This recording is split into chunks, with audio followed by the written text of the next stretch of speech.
आता बातमी आहे कॅशलेस गावासंदर्भातली।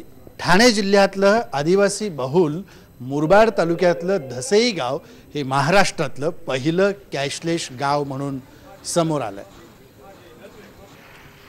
या गावातली संपूर्ण बाजारपेठ कॅशलेस झाली आहे। अर्थमंत्री सुधीर मुनगंटीवार यांच्या हस्ते या कॅशलेस गावाचं उद्घाटन करण्यात आलं। 39 व्यापाऱ्यांना या स्वाईप मशीन देण्यात आल्यात। धसईच्या बाजारपेठेवर परिसरातली जवळपास 50 गावं अवलंबून आहेत। धसईतल्या बाजारपेठेत अनेक भाजीवाले फळवाले बसतात। नोटबंदीनंतर या बाजारपेठेत तंगीचं वातावरण होतं। मात्र सावरकर नावाचे सामाजिक कार्यकर्ते आणि बँक ऑफ बडोदाच्या मदतीनं गावात कॅशलेस व्यवहारासाठी स्वाईप मशीन देण्यात आल्या।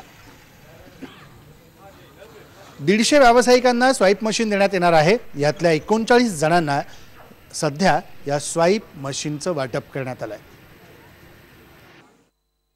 सुधीर भाऊ, अवघ्या काही लोकसंख्येचं हे गाव आहे आणि ग्रामीण भागातलं हे गाव तुम्ही कॅशलेस साठी निवडलेलं आहे, येऊन कसं वाटलं?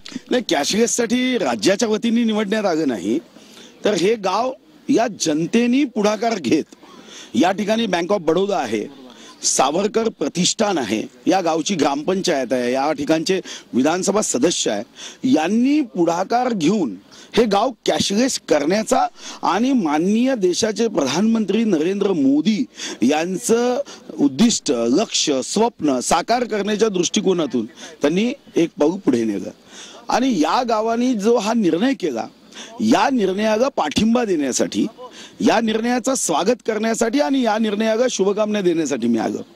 एक उत्तम काम हे गाव करताय। खरं तर जेव्हा